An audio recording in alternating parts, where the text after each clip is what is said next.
Nunca imaginei que uma simples campainha pudesse mudar minha vida para sempre.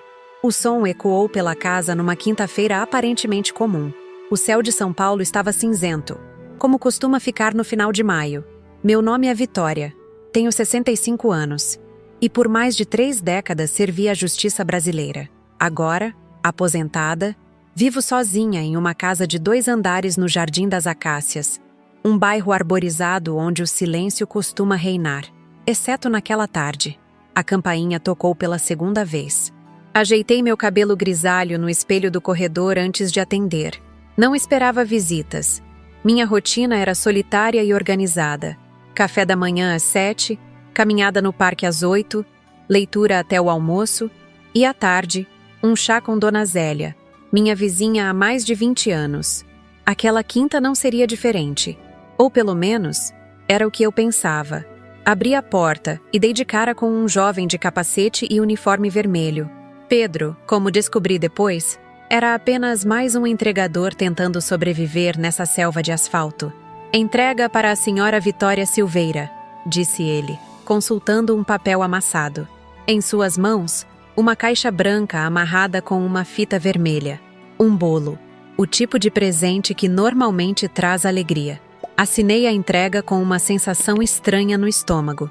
"Tem certeza que é para mim?" perguntei, enquanto ele já se virava para ir embora. "Está no papel, senhora. É o endereço certo."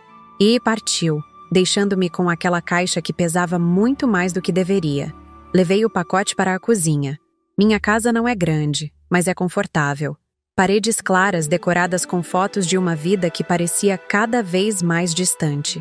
A maioria das fotografias mostra uma menina de cabelos castanhos e olhos vivos. Mariana, minha única filha. Havia 5 anos que não escutava sua voz. Não recebia uma mensagem, um telefonema, nada. Coloquei a caixa sobre a mesa de madeira que herdei da minha mãe. Hesitei antes de abrir o cartão que acompanhava o presente. A caligrafia não me era familiar. "Para a melhor mãe do mundo", dizia simplesmente. Sem assinatura, sem explicações, um nó se formou na minha garganta. 5 anos é tempo suficiente para curar feridas, dizem. Mentira. Há feridas que sangram todos os dias, silenciosamente. A ausência de Mariana era uma delas. Nossa última conversa aconteceu nesta mesma cozinha, numa noite chuvosa de quinta-feira. Ela estava agitada, os olhos vermelhos de quem não dormia há dias. Falava sobre corrupção, medicamentos adulterados, pessoas morrendo. Acusava Augusto, meu segundo marido, de estar envolvido em algo terrível. Achei que fosse paranoia, estresse do trabalho. Mariana sempre foi intensa demais. Como eu poderia acreditar que o homem com quem compartilhei 15 anos da minha vida seria capaz de tais atrocidades? Na manhã seguinte, ela havia desaparecido. Deixou apenas um bilhete. "Um dia você vai entender, mãe. Até lá, é melhor assim." Registrei seu desaparecimento, contratei detetives, vasculhei hospitais. Nada. 2 meses depois, recebi um e-mail anônimo com 3 palavras. "Ela está segura." E o silêncio se instalou definitivamente entre nós. Augusto e eu nos separamos poucos meses depois. Não por causa das acusações de Mariana, que na época considerei absurdas, mas porque o vazio que ela deixou era grande demais para ser preenchido por qualquer relacionamento. Ele seguiu com sua carreira política, tornou-se secretário de saúde, depois deputado federal. E eu me afundei na solidão da aposentadoria precoce. Olhei novamente para o bolo.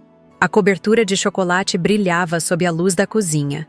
Parecia perfeito demais. Levantei a tampa da caixa e senti o aroma doce invadir minhas narinas. Era o favorito de Mariana. Chocolate com recheio de morango. Coincidência? Não acredito mais em coincidências desde que vesti a toga pela primeira vez, há 40 anos. O relógio da cozinha marcava 3h15. Dona Zélia chegaria em 15 minutos para nosso chá da tarde. Pontual como sempre. Pensei em ligar para ela e cancelar.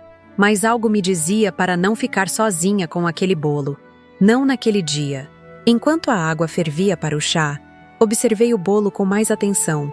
Parecia normal. Mas por que alguém enviaria um presente assim depois de tanto tempo? Por que não uma ligação, uma carta, um encontro? E por que melhor mãe do mundo? Mariana nunca usou esse tipo de expressão, nem mesmo quando éramos próximas. Foi quando notei um detalhe. No canto inferior do cartão, quase imperceptível, havia uma pequena marca. Não era uma assinatura, mas um símbolo. O mesmo símbolo que vi tatuado no pulso de Mariana na última vez que nos encontramos. Uma pequena balança, representando a justiça. Meu coração acelerou. Era ela. Tinha que ser. Mas por que um bolo? Por que agora? Peguei meu celular para ligar para o número que ainda mantinha salvo, mesmo sabendo que estava desativado há anos. Antes que pudesse discar, a campainha tocou novamente. Era Dona Zélia, com seu sorriso gentil e seus cabelos brancos perfeitamente arrumados. Carregava uma pequena cesta com biscoitos caseiros, como fazia todas as quintas. Vitória, querida, você parece pálida. Aconteceu alguma coisa? Conduzia até a cozinha, oferecia um lugar à mesa. Minha mente trabalhava a 1000 por hora. Recebi um presente, expliquei, apontando para a caixa. Seus olhos brilharam ao ver o bolo. Que maravilha! É seu aniversário e você não me contou? Perguntou, colocando a cesta sobre a mesa. Não, não é meu aniversário. Hesitei antes de continuar. Acredito que seja de Mariana. O nome da minha filha provocou um silêncio momentâneo. Dona Zélia sabia da nossa história, ou pelo menos parte dela. Tinha me consolado nas noites em que o desespero era forte demais para suportar sozinha. Mariana? Depois de tanto tempo? Isso é maravilhoso, Vitória. Sua alegria era genuína. Vocês conversaram? Ela vai vir te visitar? Não, respondi, servindo o chá recém-preparado. Só recebi isso, sem explicações. Dona Zélia pegou o cartão, leu a mensagem e sorriu. É um começo, minha querida. Um doce começo. Enquanto ela falava, meus olhos voltaram ao bolo. Algo não estava certo. Lembrei-me das últimas palavras de Mariana antes de desaparecer, sobre Augusto, sobre o laboratório onde trabalhava. E se... Não, era um pensamento absurdo. Minha própria filha não seria capaz de... Vamos experimentar? Sugeriu Dona Zélia, já procurando por pratos no armário que conhecia tão bem quanto o seu próprio. Nada melhor que chocolate para celebrar um recomeço. Queria dizer não. Queria inventar uma desculpa. Qualquer coisa para adiar aquele momento. Mas que explicação daria? Que suspeitava que minha própria filha tinha enviado um bolo envenenado para me matar. Era loucura. Paranoia de uma juíza aposentada que viu crimes demais durante a carreira. Claro, respondi finalmente, ainda incerta. Mas só um pedacinho para mim. Estou controlando o açúcar, você sabe. Dona Zélia cortou uma fatia generosa para si mesma e uma menor para mim. O recheio vermelho contrastava com o chocolate escuro, vermelho como sangue. Balancei a cabeça, tentando afastar esses pensamentos mórbidos. A reconciliação, brindou ela, erguendo o garfo com um pedaço do bolo. Forcei um sorriso e observei enquanto ela levava o primeiro pedaço à boca. Seu rosto se iluminou de prazer. Delicioso! Sua filha tem bom gosto para confeitarias. Fiquei ali, com meu pedaço intocado, tentando decidir o que fazer. Talvez eu estivesse exagerando. Talvez fosse apenas um gesto de aproximação depois de tanto tempo. Talvez foi quando Dona Zélia colocou a mão na garganta. Seus olhos, normalmente gentis, se arregalaram em puro terror. Tentou dizer algo, mas apenas um gorgolejo saiu de sua boca. E então, diante dos meus olhos horrorizados, ela caiu. Seu corpo frágil convulsionando no chão da minha cozinha, espuma branca escorrendo pelos cantos de seus lábios tingidos de chocolate. Naquele momento, entendi a intenção da minha filha. O bolo não era um presente, era uma sentença. E eu, que passei a vida inteira condenando criminosos, agora enfrentava a mais difícil das sentenças, a traição do próprio sangue. O tempo parou naquele instante. Dona Zélia, a mulher que me trazia biscoitos de gengibre nas manhãs de domingo, que cuidou das minhas plantas quando viajei para o enterro da minha mãe, que me abraçou durante noites inteiras quando Mariana desapareceu, estava morrendo na minha frente. E a culpa era minha. Corri até ela, derrubando a xícara de chá no processo. O líquido quente espalhou-se pelo piso de madeira, misturando-se ao bolo que havia caído do prato. Ajoelhei-me, tentando erguer sua cabeça. Os olhos de Dona Zélia reviravam, a pele adquirindo um tom azulado assustador. Com as mãos trêmulas, peguei meu celular e disquei o número da emergência. Ambulância, por favor, supliquei, a voz entrecortada pelo pânico. Rua das Acácias 237. Minha vizinha está tendo convulsões, espuma na boca. Acho que foi envenenada. A atendente me instruiu a colocá-la de lado, para evitar que se engasgasse com a própria saliva. Obedeci, as lágrimas embaçando minha visão. Aguente firme, Zélia, sussurrei, segurando sua mão enrugada. Ajuda está a caminho. Mas eu sabia, com a certeza que só décadas no tribunal podem dar, que era tarde demais. Sua respiração se tornava cada vez mais superficial, espaçada. E quando a sirene da ambulância finalmente soou na esquina da minha rua, Dona Zélia havia dado seu último suspiro. Os paramédicos invadiram minha casa com a urgência de quem ainda acredita poder fazer a diferença. Afastei-me para dar espaço, observando-os em seus esforços inúteis de ressuscitação. Um deles, jovem demais para carregar o peso daquela profissão, olhou para mim e balançou a cabeça negativamente. Sinto muito, senhora, disse ele. Precisamos chamar a polícia. Este é um caso de morte suspeita. Morte suspeita. As palavras ecoaram em minha mente como um martelo batendo repetidamente. Em poucos minutos, minha cozinha transformou-se em uma cena de crime. Policiais uniformizados isolavam o local com fitas amarelas, enquanto técnicos com luvas e máscaras coletavam amostras do bolo, tiravam fotografias, faziam perguntas. Sentei-me na sala, atordoada, enquanto o corpo de Dona Zélia era colocado em um saco preto e levado para o Instituto Médico Legal. Um detetive aproximou-se de mim. Ele se apresentou como Renato Oliveira, da Divisão de Homicídios. Alto, moreno, com olhos penetrantes que pareciam enxergar além das palavras. Senhora Silveira, preciso que me conte exatamente o que aconteceu, solicitou, abrindo um pequeno caderno. Relatei tudo, desde a entrega do bolo até o momento em que Dona Zélia caiu. Mostrei o cartão, mencionei minha filha desaparecida, nossa última discussão. Falei sobre Augusto, sobre as acusações que na época considerei absurdas. O detetive anotava tudo, sem demonstrar qualquer reação. A senhora não comeu o bolo, observou ele, finalmente, erguendo os olhos do caderno. Não era uma pergunta, mas sentia a acusação implícita.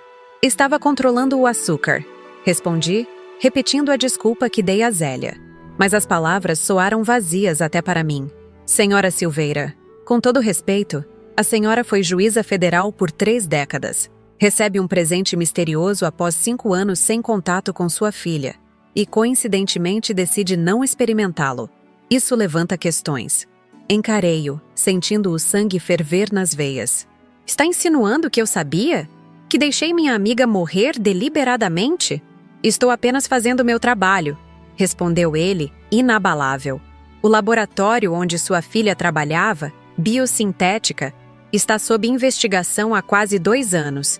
Suspeita de adulteração de medicamentos, lavagem de dinheiro, conexões políticas perigosas. E seu ex-marido, Augusto Mendonça, é um dos principais acionistas. Interessante coincidência. A informação atingiu-me como um soco no estômago. Mariana estava certa, então. Todo esse tempo ela estava certa. Não sabia disso, murmurei, mais para mim mesma do que para ele. Sobre a investigação. É um caso sigiloso, explicou o detetive. Mas dado o que aconteceu aqui hoje, acredito que a senhora tem o direito de saber. Sua filha era uma das principais químicas do laboratório. Desapareceu exatamente quando as primeiras denúncias anônimas chegaram ao Ministério Público. Outra coincidência. Minha mente trabalhava freneticamente, conectando os pontos. Mariana tinha tentado me alertar. Eu não acreditei nela. Escolhi confiar em Augusto, o homem que compartilhava minha cama, em vez da minha própria filha. E agora, Dona Zélia estava morta. Precisamos encontrar Mariana, disse, levantando-me subitamente. Se ela enviou esse bolo, está em perigo. Se não foi ela, deixei a frase morrer no ar, incapaz de completar o pensamento terrível. O detetive Oliveira fechou seu caderno. Já emitimos um alerta para localizar sua filha. Enquanto isso, A senhora está sob investigação. Peço que não deixe a cidade sem avisar. Quando todos finalmente saíram, já passava da meia-noite. Minha casa, antes um refúgio, agora parecia contaminada. O cheiro dos produtos químicos usados pela perícia misturava-se ao aroma adocicado do bolo letal. Não consegui dormir.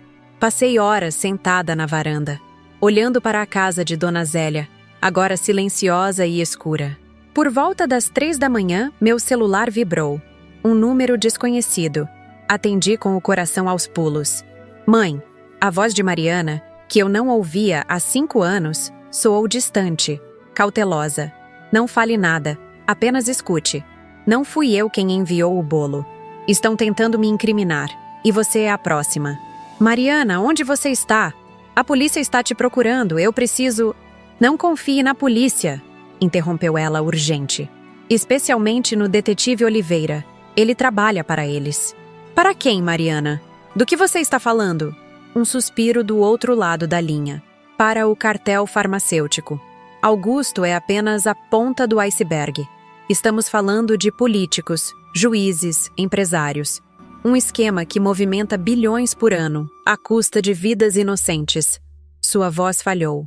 Vidas como a da Dona Zélia. O mundo pareceu girar ao meu redor. Como você sabe sobre Zélia? Tenho meus contatos. Sinto muito, mãe. Ela não merecia isso. Nenhuma das vítimas merecia. Vítimas? Quantas mais? Milhares, respondeu Mariana, a voz carregada de uma dor profunda. Pacientes de câncer recebendo placebos em vez de quimioterapia. Diabéticos injetando água com corante no lugar de insulina. Crianças com leucemia morrendo porque os medicamentos que deveriam salvá-las foram diluídos em 90%. O horror da situação atingiu-me em ondas. Durante toda a minha carreira, combati a corrupção, acreditando estar fazendo a diferença. E agora, descobria que o mal havia se infiltrado até mesmo em minha própria casa. Por que não veio a mim? Por que desapareceu? A pergunta que me atormentava há 5 anos finalmente escapou. Um silêncio pesado. Porque Augusto ameaçou te matar se eu falasse. Mostrou-me fotos suas, seguindo sua rotina. Sabia todos os seus passos. Disse que seria um acidente tão perfeito que ninguém suspeitaria. Lembrei-me das palavras dele na nossa última conversa, antes da separação. Você sempre foi meu trunfo, Vitória. Uma juíza respeitada como esposa abre muitas portas. Na época, interpretei como um elogio. Agora, entendia o real significado. O que fazemos agora? Perguntei, sentindo-me subitamente velha e cansada. Preciso que venha até mim. Tenho todas as provas necessárias para derrubar o esquema inteiro, mas não posso entregar à polícia convencional. Precisamos de alguém acima de qualquer suspeita. Delegada Roberta Mendes. Sugeri imediatamente. Roberta era uma antiga aluna minha na faculdade de Direito. Agora à frente da Delegacia de Combate à Corrupção. Incorruptível, feroz, determinada. Exatamente, concordou Mariana. Ela já está ciente de parte da situação, mas precisa das provas físicas que eu tenho. Combinamos um encontro para a manhã seguinte, no Café Recanto, um local público o suficiente para minimizar riscos. Antes de desligar, Mariana hesitou. Mãe! Chamou. A voz subitamente pequena, como quando criança. Eu nunca quis te abandonar. Todos os dias pensei em voltar. As lágrimas que segurei durante horas finalmente correram livres. Eu sei, filha. Eu sei. Após a ligação, meu instinto de autopreservação finalmente despertou. Se Mariana estava certa, minha casa não era segura. O detetive Oliveira sabia onde eu morava. E se trabalhava para o cartel, era apenas questão de tempo até que voltasse. Desta vez, não para fazer perguntas. Preparei uma pequena mala com o essencial. Documentos, algumas roupas, o álbum de fotografias de Mariana criança. Peguei também a arma que mantinha guardada desde os tempos de ameaças de morte durante julgamentos de traficantes. Não atirava há anos, mas algumas habilidades nunca se perdem. Quando os primeiros raios de sol começaram a despontar no horizonte, chamei um táxi. Não podia usar meu próprio carro. Seria facilmente rastreado. Dei ao motorista o endereço de um hotel no centro da cidade, pagando em dinheiro. De lá, pegaria outro táxi para o verdadeiro destino. O café recanto. O café estava relativamente vazio àquela hora da manhã. Escolhi uma mesa nos fundos, de onde podia observar a entrada. A garçonete, uma jovem com olheiras profundas, anotou o meu pedido sem muito interesse. Um café preto, sem açúcar. Pontualmente, às 9 horas, Mariana entrou.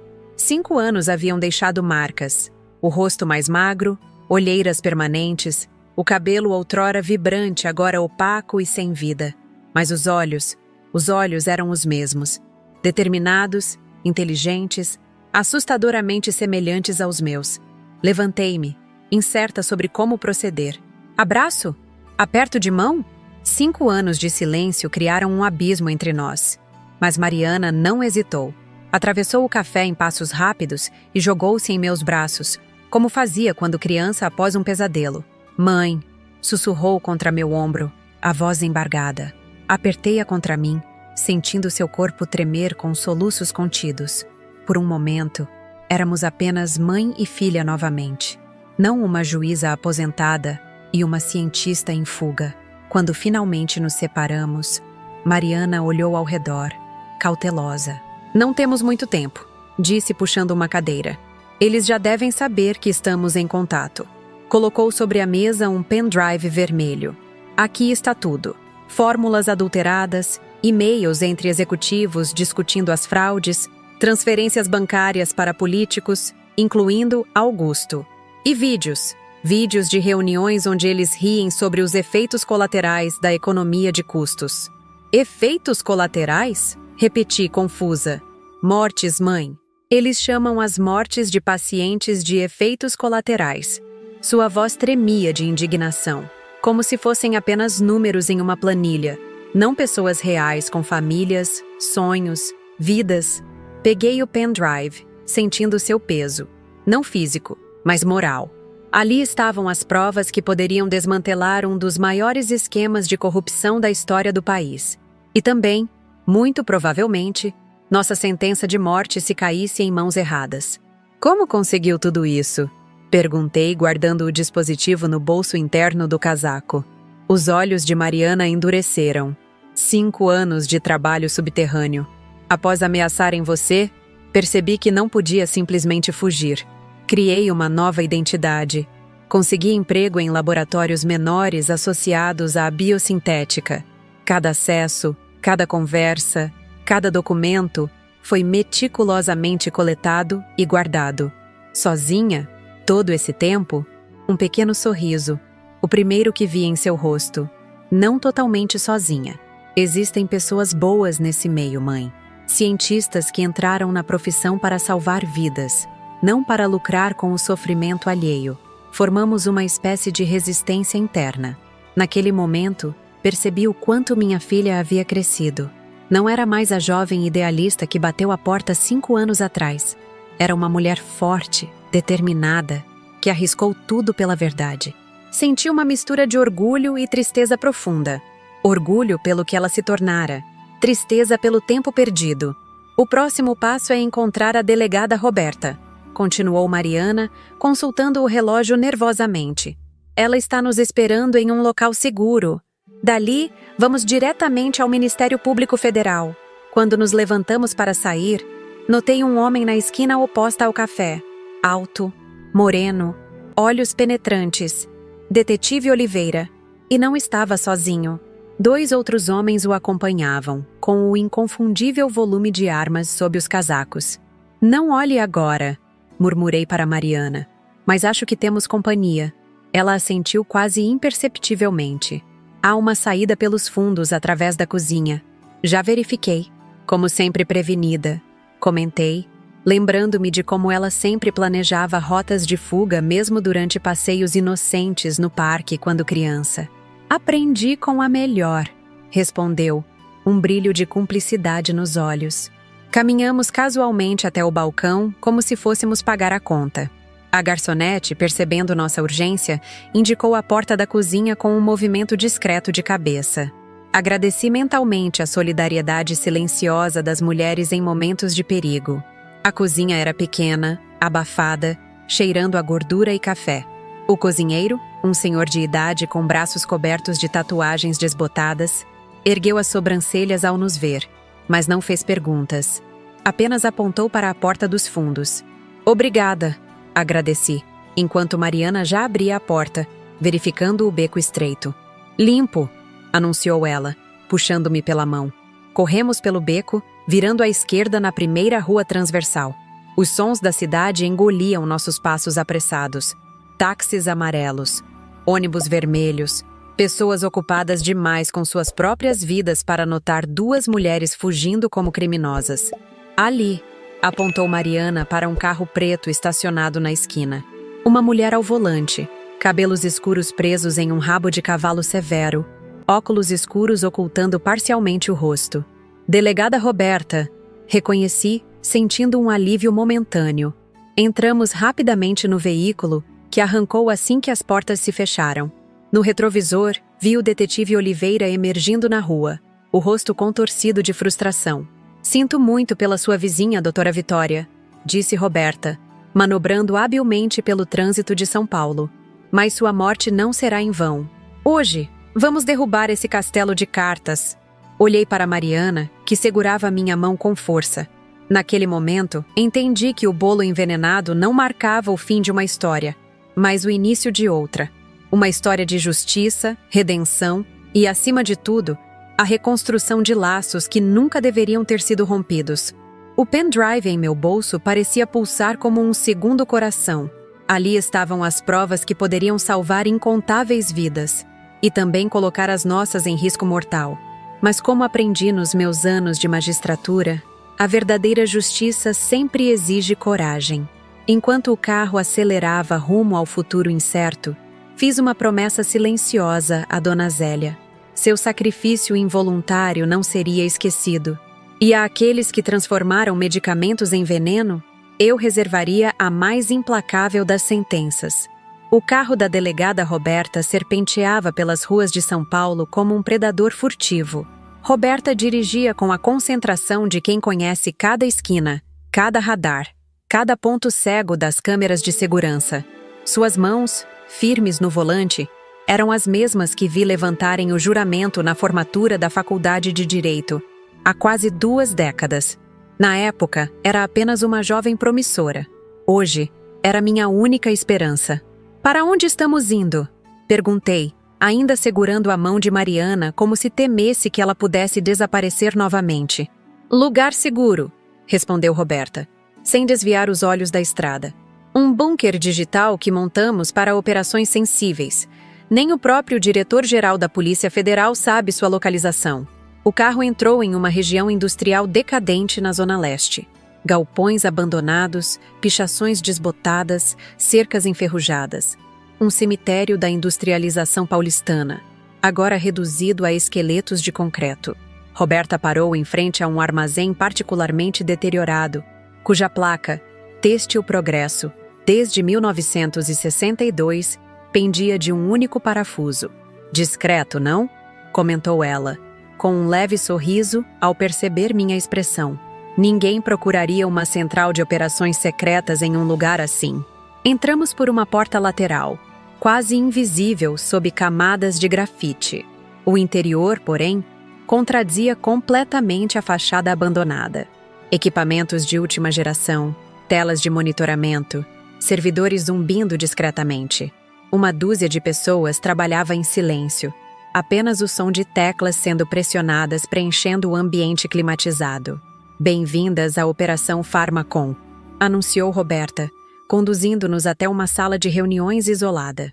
Nome apropriado, não acha? Na filosofia grega, Pharmacon significa tanto remédio quanto veneno. Depende de como é usado. A ironia não passou despercebida. Durante anos, eu estudei a ambiguidade das leis, como podiam proteger ou oprimir, dependendo de quem as manipulava.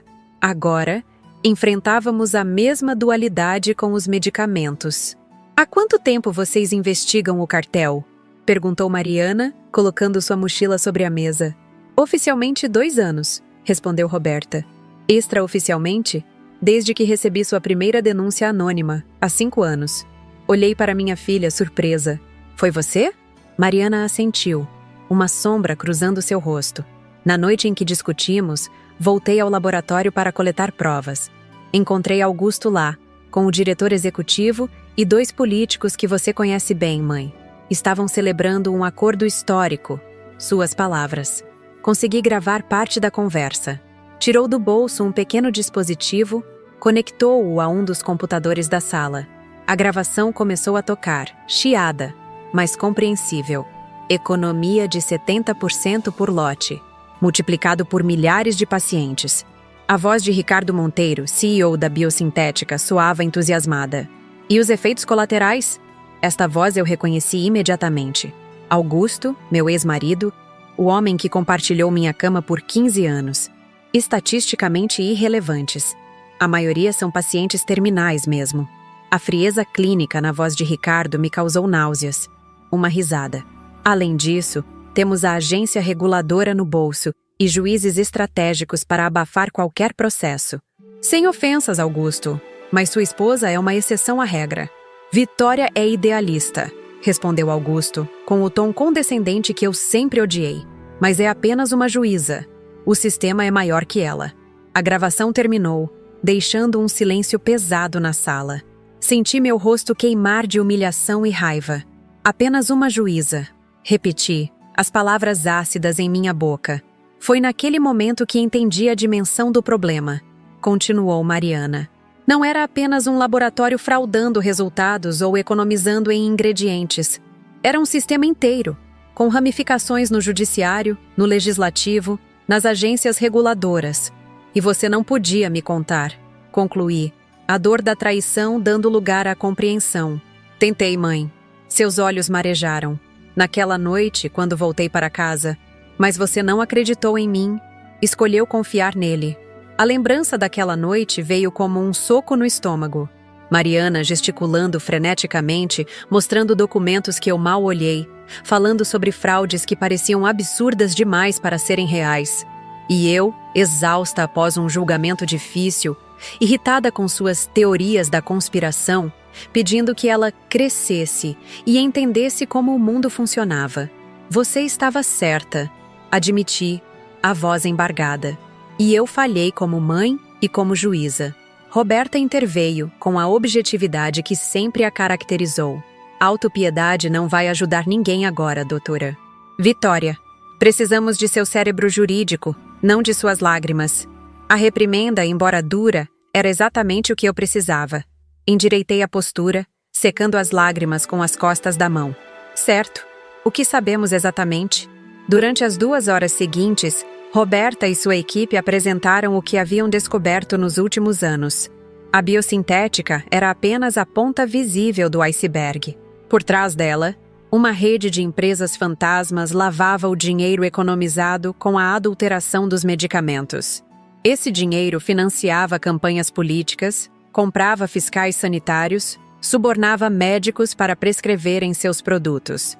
O mais assustador, explicou uma analista jovem, de óculos quadrados e cabelo colorido, é a precisão do esquema.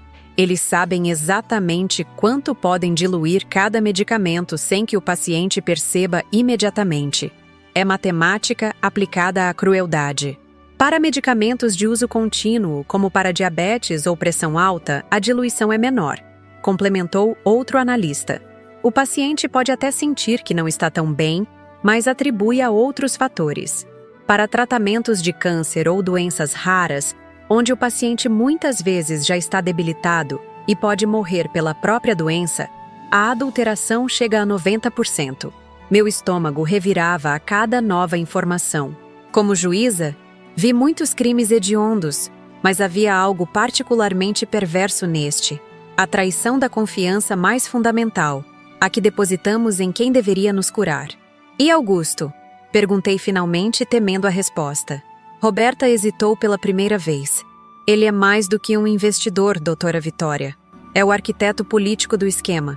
Como secretário de saúde e depois deputado federal, criou toda a estrutura legal que permite essas fraudes. Emendas em projetos de lei, regulamentações específicas, indicações estratégicas para agências reguladoras.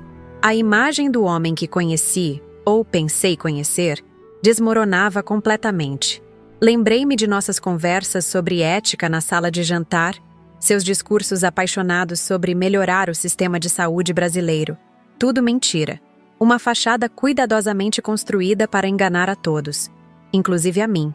Quanto tempo ele sabia que você estava investigando? Perguntei a Mariana.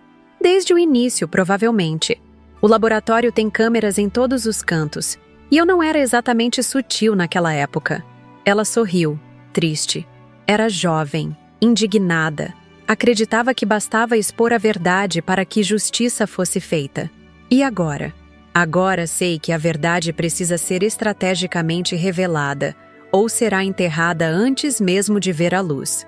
Tirou o pendrive do bolso, colocando-o sobre a mesa. Aqui está tudo o que coletei nos últimos 5 anos. Mas não podemos simplesmente entregar ao Ministério Público e esperar que funcione. Precisamos de um plano. Roberta assentiu, pensativa. Temos informantes em todas as instituições envolvidas. No momento certo, podemos acionar todos simultaneamente, evitando que um avise o outro. Não é suficiente, ponderei. Anos de experiência judicial aflorando. Se entregarmos apenas as provas, eles encontrarão brechas, tecnicidades, prescrições. Precisamos de um escândalo público tão grande que seja impossível abafar. Como o envenenamento de uma inocente com um bolo destinado a uma ex-juíza federal, sugeriu Roberta, arqueando uma sobrancelha. A menção a Dona Zélia reacendeu minha determinação. Exatamente. Mas precisamos garantir que a narrativa correta chegue ao público. Se Oliveira e seus cúmplices nos capturarem antes, eles não vão, garantiu Mariana, com uma confiança que me pegou de surpresa. Tenho um trunfo que eles nem imaginam. Abriu sua mochila, revelando um notebook surrado. Ao ligá-lo, mostrou uma interface de transmissão ao vivo. Nos últimos 3 anos, infiltrei dispositivos de gravação em todos os escritórios executivos da biosintética. Tudo o que é dito lá, tudo o que acontece, está sendo registrado. Isso é ilegal. Observei automaticamente, o reflexo da juíza que fui. Mariana riu, um som que não ouvia há tanto tempo que quase não reconheci. Sim, mãe. Também é ilegal envenenar pessoas com medicamentos adulterados. Roberta e eu trocamos olhares. O que Mariana havia feito era, tecnicamente, invasão de privacidade corporativa. Em um tribunal, essas provas poderiam ser invalidadas. Mas no tribunal da opinião pública, seriam devastadoras. E tem mais, continuou Mariana, digitando comandos no teclado. Nos últimos dias, após o bolo envenenado, a sede da empresa está em pânico. Escutem. Uma gravação recente começou a tocar. Ricardo Monteiro, o CEO, gritava com alguém. Como assim errou o alvo? Você teve um trabalho, eliminar a garota antes que ela entregasse as provas. Uma voz masculina, hesitante. A mãe dela não estava em casa quando a entrega foi feita. Deixamos com a vizinha que prometeu entregar. Não sabíamos que a velha iria comer o bolo. E agora temos um cadáver de uma idosa inocente. Perfeito para os jornais, não? Vizinha morre envenenada por bolo destinado à filha de juíza federal. Até parece que vocês querem que sejamos pegos. Uma terceira voz entrou na conversa. Augusto. Acalmem-se. Oliveira já está cuidando disso. A narrativa será que Mariana enviou o bolo para matar a própria mãe por algum trauma psicológico. Temos psiquiatras prontos para testemunhar sobre seu histórico de instabilidade. Vitória será descreditada como uma mãe emocionalmente abalada. Ninguém acreditará nas acusações de 2 mulheres histéricas. Senti meu sangue ferver. Não bastava terem matado Dona Zélia. Agora planejavam destruir a reputação de minha filha e a minha. Mariana desligou a gravação. Eles não sabem que tenho tudo isso. Acham que só tenho documentos impressos, e-mails. Não fazem ideia de que cada palavra dita naqueles escritórios nos últimos 3 anos está registrada. Isso muda tudo, concluiu Roberta, um brilho calculista nos olhos. Não precisamos mais jogar pelo livro. Podemos levá-los a cometer erros, gravar suas confissões em tempo real. Como? Perguntei, sentindo um frio na espinha ao imaginar os riscos. Eles querem nos capturar. Vamos dar a eles essa chance. Mariana falava com uma calma assustadora. Mas nas nossas condições, no nosso território. Olhei para minha filha. Não mais a menina idealista que saiu batendo a porta 5 anos atrás, mas uma mulher estrategista, resiliente, que arriscou tudo pela verdade. De repente, vi nela não apenas meu sangue, mas minha essência mais verdadeira, a determinação inabalável de lutar por justiça. Não importa o custo pessoal. O que tem em mente? Perguntei, já adivinhando que não gostaria da resposta. Uma coletiva de imprensa, respondeu ela simplesmente. Convocamos os principais veículos anunciando revelações sobre fraudes no setor farmacêutico. Obviamente, eles virão atrás de nós antes que possamos falar. Quando tentarem nos silenciar, capturamos tudo em vídeo, ao vivo. É suicídio, protestei. Eles têm armas, influência, pessoas em todos os lugares. Também temos, interveio Roberta. Minha equipe é pequena, mas leal. E tenho contatos na Promotoria Federal que estão apenas esperando provas concretas para agir. A discussão prosseguiu por horas. Cada possibilidade, cada risco, cada plano de contingência foi meticulosamente analisado. Enquanto o sol se punha lá fora, tingindo o céu de São Paulo em tons alaranjados, uma estratégia finalmente tomou forma. Usaríamos a Fundação Santana, uma ONG respeitada de defesa dos direitos dos pacientes, como fachada para a coletiva. Mariana apareceria como consultora técnica, eu como conselheira jurídica. As gravações mais incriminadoras seriam transmitidas ao vivo, impossíveis de serem censuradas uma vez no ar. Simultaneamente, cópias de todas as provas seriam enviadas a jornalistas investigativos, promotores federais e organizações internacionais. Eles virão com tudo, alertou Roberta. Tentarão desacreditar vocês, silenciar a mídia, intimidar testemunhas. Deixe que venham, respondi, uma determinação feroz crescendo dentro de mim. Passaram 5 anos me subestimando, nos subestimando. Hora de lembrá-los porque eu tinha a reputação de ser a juíza mais temida do Tribunal Federal. Quando a reunião terminou, já passava da meia-noite. Roberta ofereceu um local seguro para dormirmos. Um apartamento mantido pela Polícia Federal para testemunhas protegidas. No caminho, paramos em uma farmácia 24 horas. O atendente sonolento mal ergueu os olhos quando Mariana comprou tintura para cabelo e maquiagem. No apartamento simples, mas funcional, ela explicou: precisamos mudar sua aparência. Você é conhecida demais, e certamente estão monitorando câmeras de segurança pela cidade. Sentei-me no banheiro pequeno, observando pelo espelho enquanto Mariana transformava meus cabelos grisalhos em um castanho avermelhado. Suas mãos trabalhavam com a precisão de quem já fez isso muitas vezes, provavelmente em si mesma, durante os anos de fuga. Sinto muito pelo que você passou, murmurei, enquanto ela aplicava a tintura. Sozinha, perseguida, tendo que se esconder. Seus olhos encontraram os meus no espelho. Não estava completamente sozinha. Encontrei pessoas boas, pessoas que se recusaram a compactuar com o sistema. Médicos que perceberam que seus pacientes morriam apesar do tratamento, enfermeiros que notaram as mudanças nas medicações, outros químicos que questionavam as fórmulas alteradas. Ainda assim, você era apenas uma jovem. Tinha acabado de se formar, tinha toda uma vida pela frente. Um sorriso triste passou por seus lábios. Lembra o que você sempre me dizia quando eu era pequena e reclamava que algo era difícil demais? Fazemos o que é certo não porque é fácil, mas porque é certo. Fechei os olhos, emocionada ao ouvir minhas próprias palavras de volta. Durante anos, ensinei minha filha sobre integridade, justiça, coragem moral. E quando chegou o momento da verdade, foi ela quem viveu esses valores, enquanto eu me escondia atrás de ceticismo e negação. Estou orgulhosa de você, disse, a voz embargada. Mais do que posso expressar. Mariana pausou, as mãos imóveis por um momento. Então, curvou-se e me abraçou por trás, seu queixo apoiado em meu ombro. No espelho, vi não apenas o reflexo de 2 mulheres unidas pelo sangue e pela determinação, mas também o eco de gerações de lutadoras que vieram antes de nós. Minha mãe, professora que desafiou a ditadura. Minha avó, uma das primeiras médicas do Brasil. Vamos conseguir, mãe, prometeu Mariana, a voz firme apesar das lágrimas que brilhavam em seus olhos. Vamos fazer justiça por Dona Zélia, pelos pacientes que morreram, por todos que foram traídos por aqueles que deveriam protegê-los. Naquela noite, enquanto a tintura secava em meus cabelos e planos eram finalizados em sussurros, senti algo que não experimentava há 5 anos. Esperança. Não a esperança ingênua de quem desconhece os perigos, mas a esperança temperada de quem já enfrentou o pior e sobreviveu. Amanhã, enfrentaríamos um império construído sobre mentiras e sofrimento. Amanhã, colocaríamos nossas vidas na linha em nome da verdade.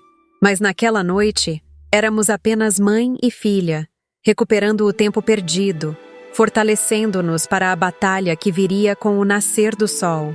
E eu sabia, com a certeza que só décadas de experiência podem dar, que aquela seria a sentença mais importante que eu jamais proferiria. Não de um tribunal oficial, mas do tribunal da consciência pública. Uma sentença que não seria escrita em papéis timbrados, mas gravada na história de um país cansado de corrupção e impunidade. O amanhecer chegou com a impiedosa clareza que só as grandes decisões trazem.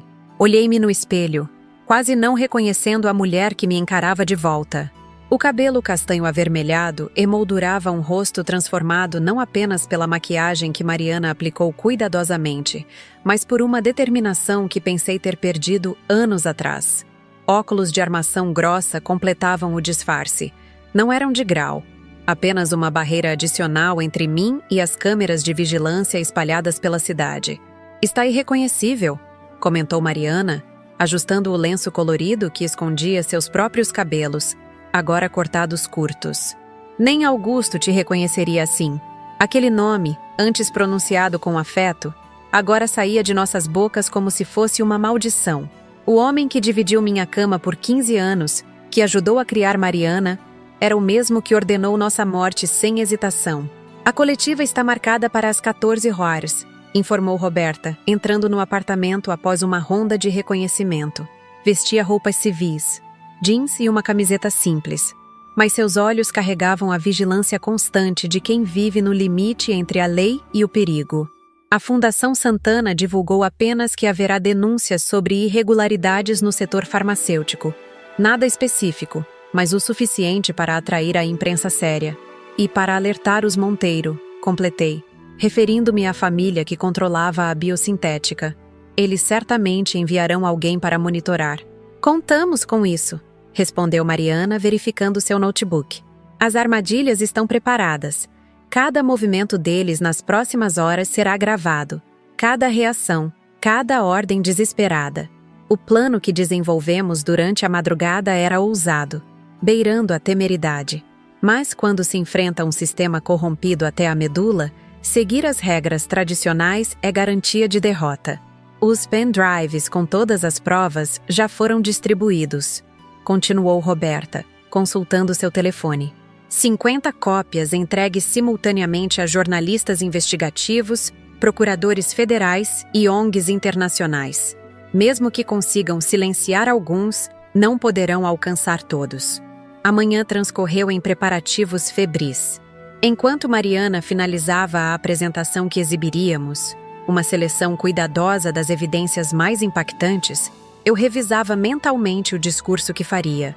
Não poderia ser apenas técnico ou acusatório. Precisava tocar o coração do público, transformar números e documentos em histórias humanas. Histórias como a de Dona Zélia, caindo à minha frente com espuma na boca, como a de Lúcia Mendes, uma menina de 9 anos cuja foto Mariana me mostrou, sorridente no início do tratamento contra a leucemia, definhando meses depois quando os medicamentos que deviam salvá-la foram substituídos por soluções salinas com corante. Como a história de Rafael Santana, um jovem médico que tentou denunciar as irregularidades e foi encontrado suicidado, com 3 tiros nas costas. Às 11 horas, recebemos a primeira confirmação de que estávamos mexendo com o vespeiro. O celular descartável que Roberta usava para comunicação tocou. Era sua fonte dentro da Polícia Civil. "Acabaram de emitir um mandado de prisão contra vocês duas", informou ela após desligar. "Acusações de homicídio qualificado pela morte de Dona Zélia, formação de quadrilha e falsificação de provas. Assinado pelo juiz Hermes Cavalcante", Hermes? O nome atingiu-me como um tapa. Ele foi meu colega na vara federal por 20 anos. E recebeu 3 apartamentos na Riviera de São Lourenço nos últimos 2 anos, completou Roberta, sombria. Pagos por uma empresa de fachada que pertence ao irmão de Ricardo Monteiro. Mais uma traição a processar. Mais um nome a acrescentar à lista dos que venderam a alma por conforto material. A decepção já não me surpreendia tanto. Havia visto corrupção suficiente em minha carreira para entender suas raízes. O que me surpreendia era a extensão, as ramificações profundas, como um câncer que se espalhou silenciosamente por décadas. Isso acelera nosso cronograma, decidiu Mariana, fechando o notebook. Não podemos esperar até as 14 horas. Eles virão atrás de nós antes disso. Concordo, assentiu Roberta. Meus contatos confirmam movimentação atípica perto da Fundação Santana. Estão preparando uma emboscada. Uma nova estratégia foi rapidamente traçada. Em vez de irmos à coletiva, faríamos uma transmissão ao vivo das provas mais contundentes de um local secreto. Simultaneamente, ativaríamos todas as gravações dos escritórios da biosintética e dos políticos envolvidos, transmitindo suas reações em tempo real para milhares de pessoas. Eles terão que se expor, explicou Mariana. Quando virem que estamos revelando tudo, entrarão em pânico, começarão a se acusar mutuamente, tentarão apagar rastros e capturaremos tudo. O local escolhido para nossa transmissão foi um estúdio improvisado no subsolo de um prédio comercial no bairro da Liberdade. Pertencia a um jornalista independente, amigo de Roberta, que havia coberto casos de corrupção no passado e conhecia os riscos do ofício. Chegamos separadamente, utilizando diferentes entradas. O estúdio era pequeno, mas bem equipado. Câmeras profissionais, iluminação adequada, conexão de internet redundante para garantir que a transmissão não fosse interrompida. Estamos online em todas as principais redes sociais, informou o jornalista. Carlos, um homem na casa dos 50 anos com olheiras profundas de quem viu demais. A transmissão está sendo replicada por dezenas de páginas independentes. Se tentarem derrubar uma, as outras continuarão. Às 13 horas em ponto, posicionamo-nos diante das câmeras. Eu, a ex-juíza federal que agora buscava redenção. Mariana, a cientista que sacrificou 5 anos de sua vida pela verdade. E uma cadeira vazia, simbolizando Dona Zélia e todas as outras vítimas inocentes. Vamos ao ar em 3, 2, 1. Carlos fez o sinal e a luz vermelha da câmera acendeu. Respirei fundo, encarando a lente como se estivesse olhando nos olhos de cada brasileiro. Meu nome é Vitória Silveira. Durante 30 anos, servi como juíza federal, dedicando minha vida a combater crimes contra a administração pública. Hoje, estou diante de vocês não como magistrada, mas como cidadã, como mãe e como amiga de Zélia Oliveira, assassinada há 3 dias com um bolo envenenado que era destinado a mim. Minha voz não tremeu. Anos de proclamação de sentenças me ensinaram a controlar o tom, a dosá-lo com a gravidade necessária. Mas desta vez, permiti que a emoção transparecesse, não como fraqueza, mas como a força motriz de nossa luta. Ao meu lado está minha filha, doutora Mariana Silveira, química formada pela USP, que há 5 anos identificou um esquema criminoso de adulteração de medicamentos que já custou milhares de vidas brasileiras. Um esquema que envolve a biosintética farmacêutica, políticos de alto escalão, juízes corruptos e agências reguladoras compradas. Mariana assumiu então, sua voz jovem contrastando com a firmeza de suas palavras. O que vamos mostrar hoje não são apenas documentos ou depoimentos. São provas irrefutáveis de um dos maiores crimes contra a saúde pública da história do Brasil. Medicamentos para câncer, diabetes, HIV e outras doenças graves sendo diluídos em até 90%, substituídos por placebos, ou adulterados com substâncias tóxicas para aumentar lucros. Iniciamos então a apresentação das provas. Fórmulas originais lado a lado com as adulteradas. E-mails internos discutindo friamente quantos efeitos colaterais, mortes, seriam aceitáveis antes que o esquema chamasse atenção. transferências bancárias para contas offshore pertencentes a políticos e funcionários públicos. Cada slide era uma peça no mosaico de horror que havia se tornado a indústria farmacêutica brasileira. Enquanto falávamos, o notebook de Mariana exibia em uma tela separada as reações em tempo real nos escritórios da Biosintética. Ricardo Monteiro, o CEO, gritava ao telefone. Executivos corriam de um lado para outro. Shredders funcionavam a todo vapor destruindo documentos. Em outro escritório, vimos Augusto em uma videoconferência emergencial com outros políticos, todos pálidos, desesperados. Não sei quem está vazando isso, gritava ele, socando a mesa. Mas precisamos desacreditar essas loucas imediatamente. Liguem para as emissoras, acionem nossos contatos na imprensa. A narrativa é clara. Vitória é uma ex-juíza mentalmente instável desde o desaparecimento da filha. E Mariana é uma funcionária demitida por incompetência buscando vingança. Sorri amargamente para a câmera. Como podem ver, meu ex-marido, o deputado federal Augusto Mendonça, já está tentando nos desacreditar. Infelizmente para ele, cada palavra que diz neste momento está sendo gravada e transmitida ao vivo para todo o Brasil.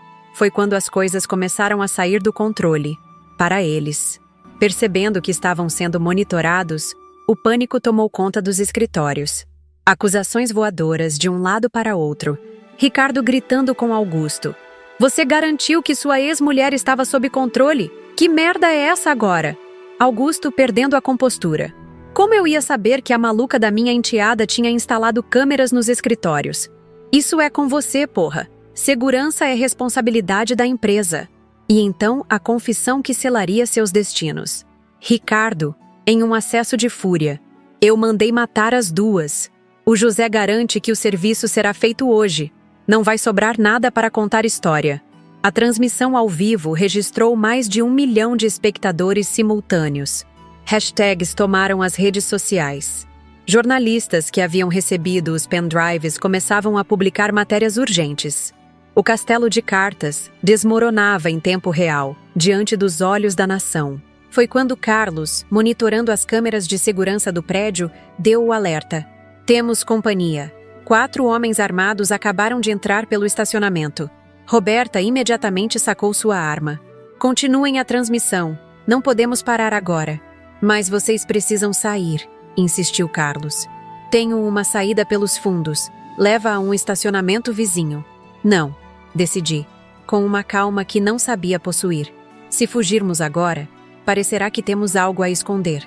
Precisamos terminar isso. Mariana segurou minha mão, assentindo em concordância silenciosa. Tínhamos chegado longe demais para recuar.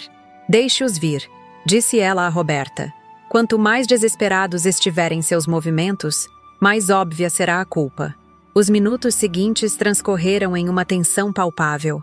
Continuamos expondo provas, detalhando o esquema, enquanto Roberta e 2 policiais de sua confiança posicionavam-se estrategicamente pelo estúdio. Carlos, com experiência de coberturas em zonas de conflito, mantinha-se calmo, ajustando câmeras para capturar cada ângulo do que estava por vir. Os passos ecoaram no corredor, pesados, decididos. A porta do estúdio explodiu para dentro com um estrondo. 4 homens de terno, armados com pistolas automáticas, invadiram o ambiente. À frente deles, o detetive Oliveira, não mais disfarçando sua verdadeira lealdade. Vitória e Mariana Silveira, anunciou ele com uma formalidade falsa. Estão presas pelo assassinato de Zélia Oliveira e por divulgação de informações falsas com o intuito de desestabilizar empresas nacionais. Estamos ao vivo para todo o Brasil, detetive. Respondi calmamente, indicando as câmeras. Tem certeza que deseja seguir com essa farsa? A hesitação passou por seu rosto. Seus olhos correram para o monitor onde as transmissões dos escritórios da Biosintética ainda rolavam, mostrando o caos que se instalara entre os criminosos. Um de seus homens, mais impulsivo, apontou a arma diretamente para Mariana. Desliguem essas câmeras agora, ou eu juro que... Não completou a frase. Um tiro preciso de Roberta atingiu seu braço, fazendo-o derrubar a arma. O caos instalou-se por segundos. Gritos, Mais tiros, o som de vidro quebrando. Joguei-me sobre Mariana, protegendo-a com meu corpo, enquanto Carlos, surpreendentemente ágil, arrastava-nos para trás de uma mesa derrubada. Quando a poeira baixou, 2 dos capangas estavam feridos, Oliveira desarmado, e o 4º homem havia fugido. Roberta, sangrando de um corte na testa, mas ainda firme, mantinha todos sob a mira de sua arma. "Acabou, Oliveira", declarou ela. "Olhe para a tela. No monitor, uma nova imagem. Viaturas da Polícia Federal cercando o prédio da biosintética. Agentes com a inscrição PF nas costas invadindo os escritórios, algemando executivos. Em uma tela dividida, cenas semelhantes no gabinete de Augusto em Brasília. A operação coordenada que Roberta havia planejado enquanto preparávamos nossa transmissão estava em andamento. Cada procurador, cada delegado, cada agente que recebeu as provas havia sido acionado simultaneamente, impedindo qualquer tentativa de fuga ou destruição de evidências. "Isso não vai ficar assim", ameaçou Oliveira, sangue escorrendo de um corte no supercílio. "Vocês não fazem ideia do tamanho do sistema que enfrentam." "Pelo contrário", rebateu Mariana, levantando-se lentamente. "Conhecemos cada engrenagem desse sistema, cada conta bancária, cada político comprado, cada juiz corrompido. E agora, o Brasil inteiro também conhece." Nossa transmissão continuou por mais 1 hora. A adrenalina do confronto deu lugar a uma exposição metódica das evidências restantes. Enquanto falávamos, as notícias chegavam em tempo real. Prisões sendo efetuadas em todo o país, bloqueio de bens, mandados de busca e apreensão em dezenas de endereços ligados ao esquema. Uma vitória? Talvez. Mas eu sabia, com o pessimismo realista de quem passou décadas observando a impunidade prosperar, que a batalha estava apenas começando. Os tentáculos desse povo criminoso eram longos e numerosos. Alguns seriam cortados hoje, mas outros permaneceriam, prontos para se regenerar nas sombras. No entanto, havia algo diferente desta vez. A transparência absoluta da operação, transmitida ao vivo, testemunhada por milhões, criava um precedente impossível de ignorar. O Tribunal da Opinião Pública, muitas vezes mais implacável que o judicial, havia proclamado sua sentença. Quando finalmente encerramos a transmissão, Carlos nos informou que Seacro Operação Farmacon era o assunto mais comentado em 23 países. Organizações internacionais de saúde emitiam comunicados urgentes. A Bolsa de Valores havia suspendido as negociações de ações da biosintética após uma queda de 78% em menos de 2 horas. "E agora?", perguntou Mariana, enquanto Roberta coordenava nosso transporte seguro para prestarmos depoimentos oficiais. Olhei para minha filha, seus olhos exaustos, mas vitoriosos, as mãos ainda trêmulas pela adrenalina do confronto. Pensei em Dona Zélia, em seu sorriso gentil, em como sua morte acidental havia sido o catalisador que o Brasil precisava para enfrentar um de seus mais insidiosos esquemas criminosos. "Agora", respondi segurando suas mãos, "prestamos nossa homenagem às vítimas fazendo o que o sistema tentou impedir, garantindo que a justiça seja feita, que cada responsável pague por seus crimes e que nenhum paciente volte a receber veneno em vez de cura."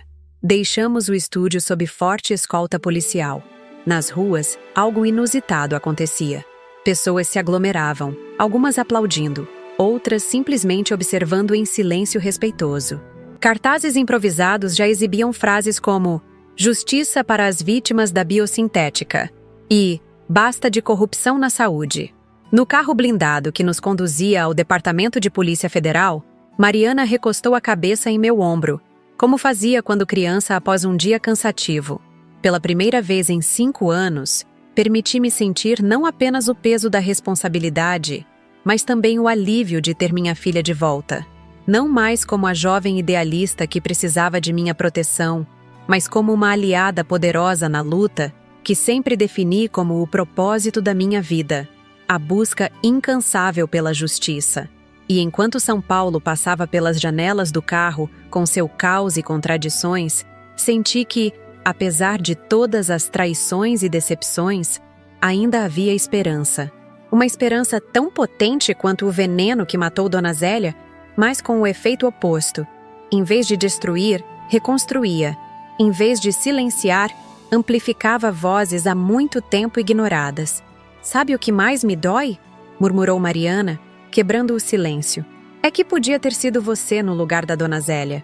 Eu podia ter perdido você sem nunca ter explicado por que desapareci, sem nunca ter dito que te amo, mesmo quando discordamos." Envolvia com meu braço, sentindo a fragilidade por trás da força que ela demonstrara. Mas não foi assim que aconteceu. E agora temos a chance de recomeçar, de construir algo significativo a partir desta tragédia. O carro diminuiu a velocidade ao se aproximar do prédio da Polícia Federal, onde dezenas de jornalistas já se aglomeravam. Nossa história estava longe do fim, mas algo havia mudado fundamentalmente. Não éramos mais presas acuadas, fugindo nas sombras. Éramos acusadoras, portadoras da verdade, catalisadoras de uma transformação que, esperávamos, seria irreversível. Porque, como aprendi em décadas aplicando a lei, a justiça verdadeira não vem de tribunais ou códigos, mas da coragem daqueles que se recusam a aceitar a injustiça como inevitável.